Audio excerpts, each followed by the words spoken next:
Action, loud, speak words. Today is the 30th. Don't forget to set your clocks back tomorrow night, midnight. Yeah. We're out of that. Daylight savings time. You'll be late for church. Saturday night. Fall back, and then in the On spring, Halloween? forward. Huh? On Halloween? Yeah. You don't do it till midnight. You don't do it till 2 in the morning, right? But, you know, like your phones and stuff automatically do it. Adjust it. Okay, guys, 30th today, there's no quote. And a little later, after we go through the midterm stuff, we're going to look at what I call the snippet of Chaucer. Some information about Chaucer and the Canterbury Tales, what the story was about. It's another one of those philosophers and his, we'll get to him in a minute. We need to go through the midterm requirements again, even though they were posted, and there were some things that I just didn't type in. And your midterm exam is a paper, as I said it would be, and it is due a week from today, November 6th. And it's due by class time, or to submit it by class time. I posted it, so it'll show up midnight Friday, but I would like to have it in class or posted or sent to me. And you'll see in a minute. Okay, here's some directions. Follow your 7-step style that I gave you, 7 highly steps to a successful paper. Gave it out at the beginning of the year. Some of you may have to call somebody, get a copy of it. I think all of you have it. I'll briefly go through it. You need a title page. You need an introduction. You need a body to the paper. You need a conclusion to the paper. You need a bibliography.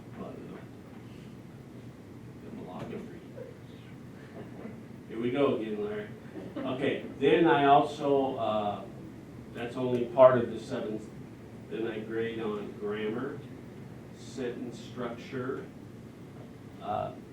Unless there's a whole lot of bad spelling, you usually don't have to worry too much about grammar except for run-on sentences. The part that people leave out sometimes is what I call their opinions or how they feel.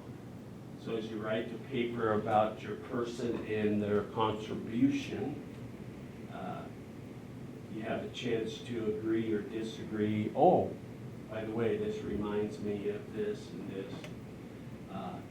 Something personal touch, and I look for that. And those are, if you read it carefully. Also, all these years I've been here, I highly suggest that you have somebody that you know read your paper and say, what do you know, maybe they'll say, what do you mean by this? Or, I think that's misspelled, even though spell check didn't catch it. Things like that. Sometimes if you're with somebody, read it aloud, and it'll sound totally different than what you perceive. I know it takes time, but your papers, all your papers will be better if you do that. 4 pages in length, not counting the title and the bibbo. So actually you're looking at 4 pages of actual information.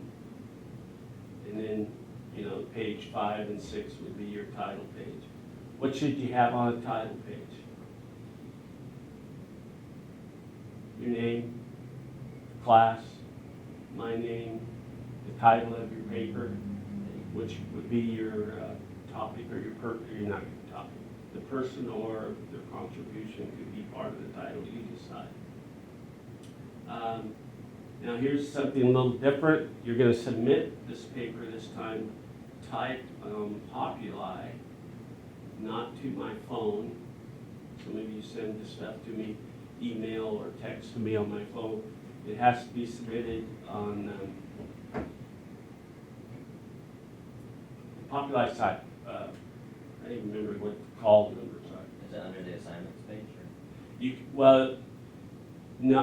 can do it that way, but it usually shows up on the right-hand side, your name. I click on your name, and then under your name, there's a place for me to make comments, and then the PDX or whatever it is, I just click on your assignment, fire away. Okay, the due date again is Friday, November 6th by 10:30. That's in the class, both classes that I'm here. You can turn it in to me in live and in person if you want. I think that covers all of that. Now, on your topics, think about things. Audrey, did you see your topic online? I posted. Okay. Boethius and his Consolation of Philosophy. That could be your title. But you can do a little character research on Boethius, give opinions about the Consolation of Philosophy, expound on it, add your opinions, how it may affect you now or not, or it's just not good wisdom. It's up to you. So it's open-ended that way. Think about this when you write your paper. I used to call them the 5 W's: who, what, when, where, and why. Who, what, when, where, and why. Are you answering that? Are you fulfilling the steps of the highly successful paper? You should be all right. This will give you great practice for your final 10-page exam and paper. Ha ha. I'm only kidding. That hasn't been decided yet. All right, now, let's go talk about Chaucer, notes. These will be the only notes. It's not very long.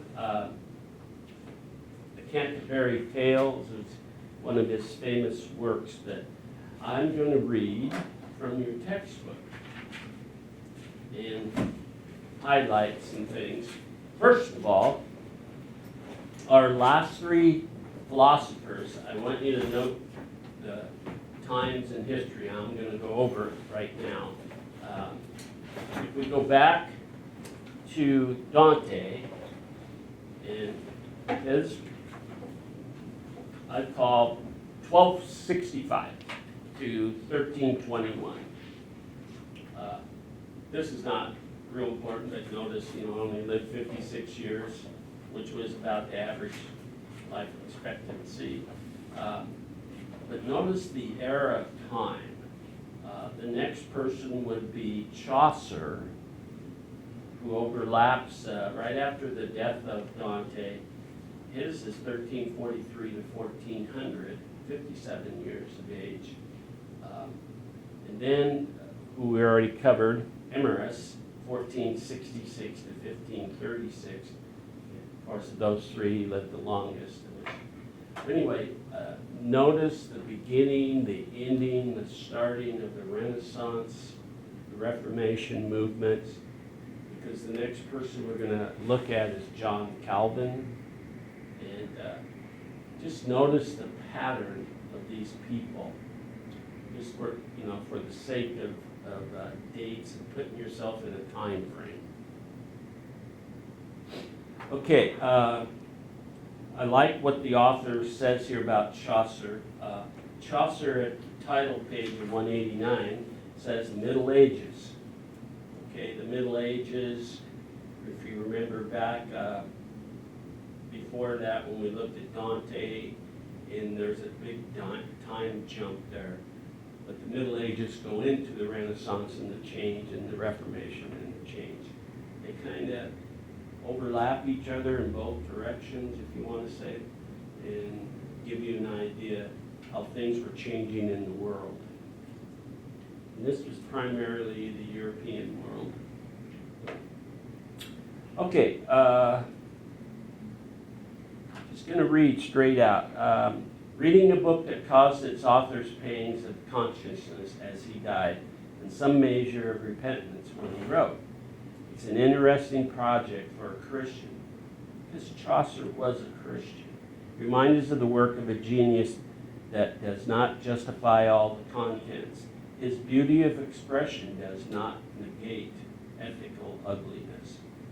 So, Canterbury Tales is a little risque. We'll get to that. It covers, and we're not going to spend a whole lot of time. I'm just going to highlight it for you. Okay, first, Chaucer stands at the beginning of literary English.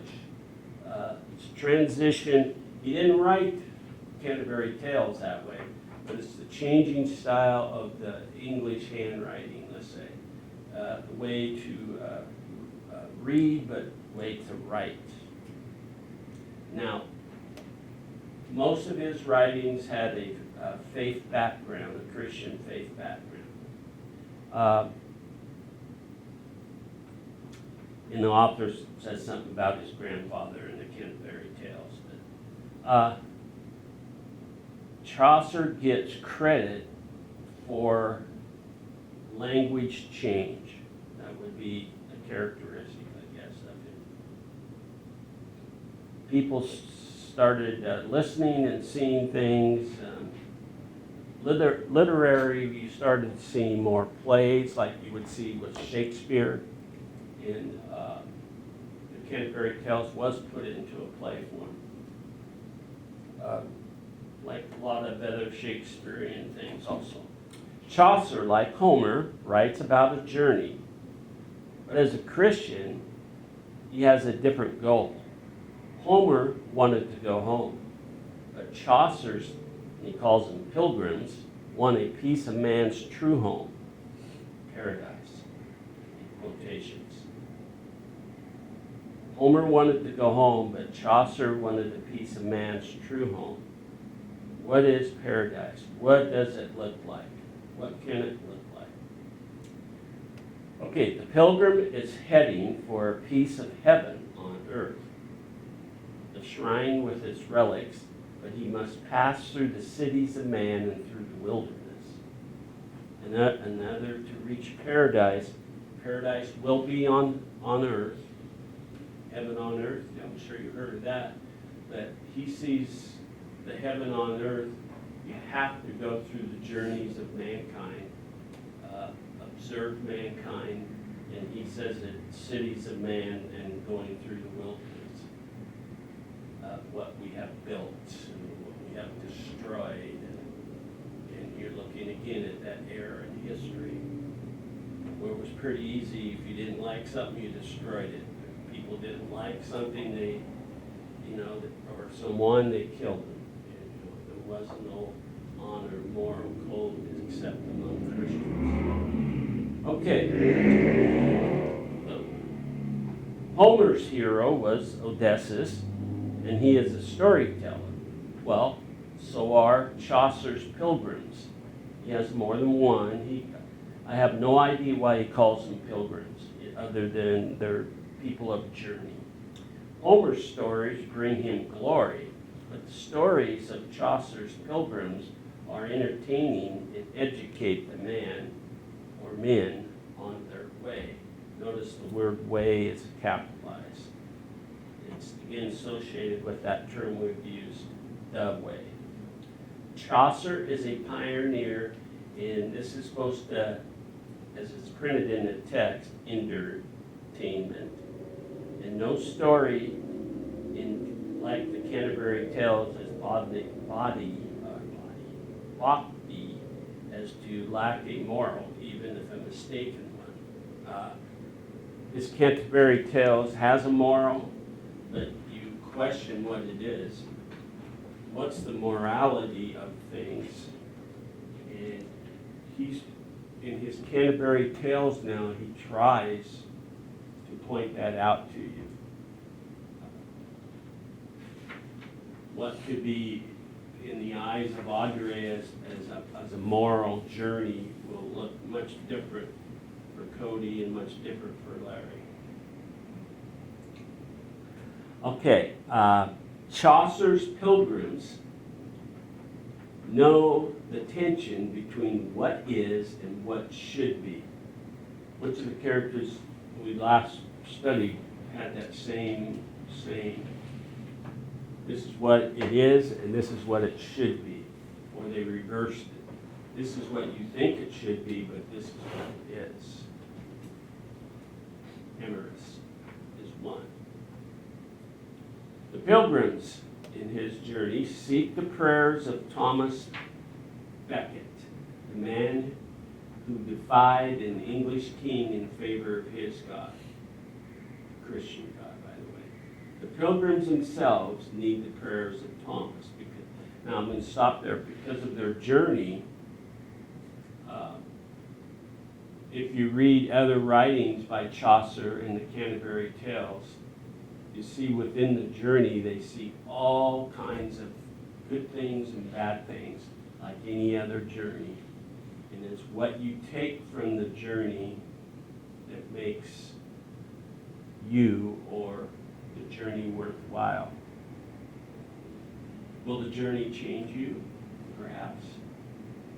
Will the journey maybe make you dislike something or someone? Will the journey make you look at things differently and question things differently? Will the journey also give you answers? Your answers to why? Okay, just reading on. Because their stories, these are the pilgrims, show that the world is still so much part of them. You can't hardly get away from the things that are happening around you. I don't know if you ever tried this. I tried going 1/2 day. I only took a half a day, and something always happened that changed my positive attitude. Just driving from here to my home in West Richland, many things happen. Somebody cuts you off. Somebody gives you a dirty look. Your thought processes, your thinking as you're driving, those are the journeys internally and externally. You see something that's funny, something that's sad, something that makes you mad, a little rant. Okay, it goes on to say,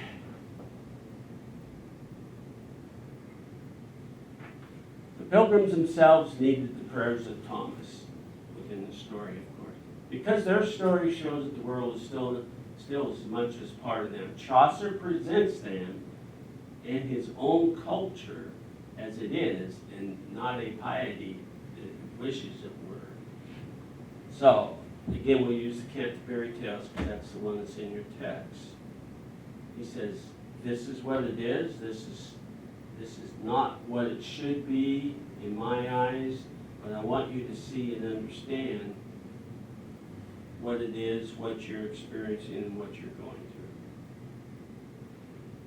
Now, here's another one that kind of speaks to people before him. He does not thereby justify folly or evil. Okay, folly is joy or happiness. Folly can be make-believe. Folly can be entertainment. Folly could be representative of lady in paradise, lady, Notice he uses the word pilgrims, people that journey. Okay, but he does recognize that Christendom has not banished it with pagan idols. I wonder what that could mean. That you're still open, that you're not dominated by those pagan idols of needs, wants, desires. Okay, Now, this writer says, against writers who would create unreal goody-goody, or what I call goody two-shoes, and he names a couple writers, Elsie Dinsmore and Rebecca of Sunnybrook Farm, Chaucer presents recognizable characters and comments on them. Okay, in his writings, and then particularly this one, if you can find it, they're on the way, not at the end of it. Okay? When you pick up Canterbury Tales, it's a journey, all right. And he doesn't tell you ahead of time what you might suspect the ending would be. Until I read it, but I'm going to tell you ahead of time, I had no clue of the disasters of mankind on our journeys and what can happen. He point blank tells you what happens in the very last statements. Will show you that, and I won't be telling you that anyway. And then if you want to read the beginning of the Canterbury Tales, I know you do so. Literary prudentary. How do you say that one? Pruder? Why? Prude.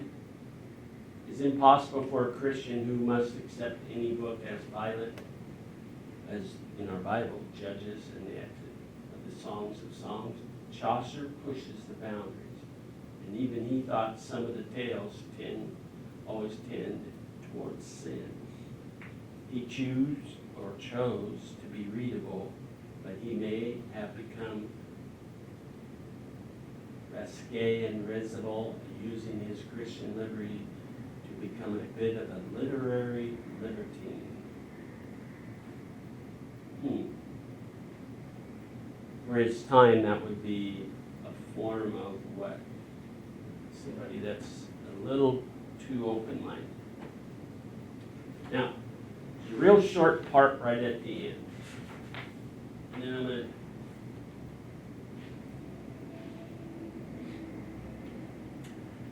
on page 217 at the end of this, might get a couple more notes here. The author says, what makes Chaucer such a compelling reading in his creation? Of riveting conversation between the ideal and the everyday. Okay? What it should be and what it is again. He uses a couple of people, Dorigen and Verges, remain lovers and spouses when confronted, but not just their temptation.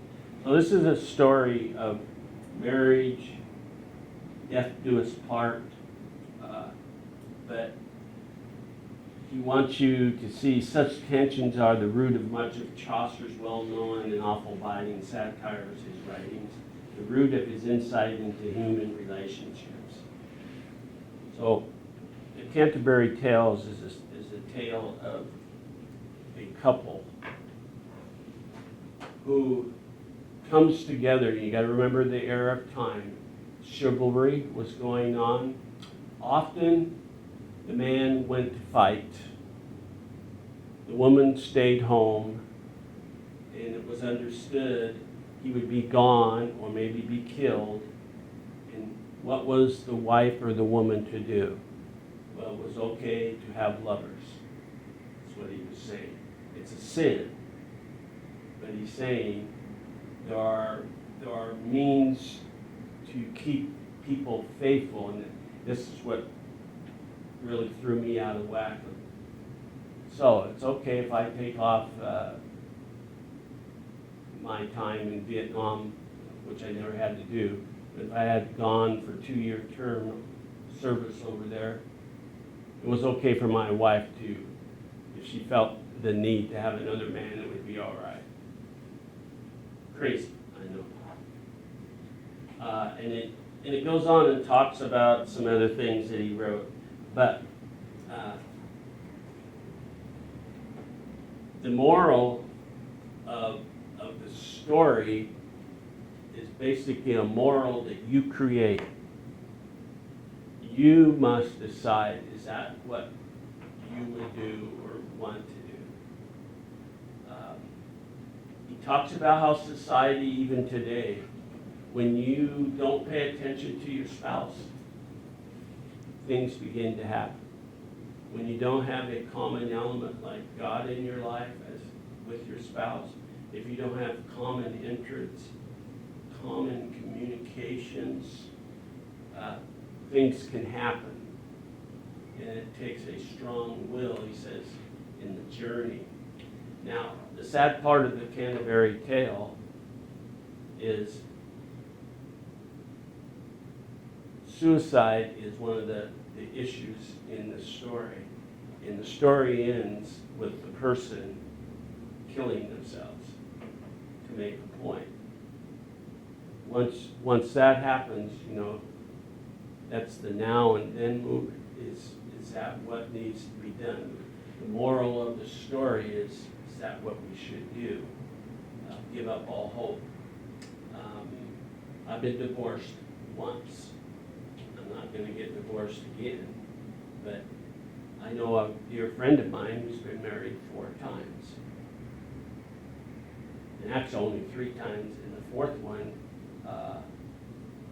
they made an arrangement where they weren't going to get married, but they were going to live together like husband and wife and do and share things. Strange thing. See, here's a judgment again. She has her finances, he has their finances, and they have sharing finances. They share life, they share God, they share everything, but they have separate. They both. The guy does not have children, but the lady does. You know, and it was their choice. That's how they were going to live since they both had been divorced. Now, the morality of it is what Chaucer would bring out in a story for him, and he has more than just this one story. Okay, that's it. Short and sweet. And you may turn off the camera. It took longer than I thought because I rehearsed this a little bit. So I hope you got something from Chaucer. I'm sure you did. Bye-bye.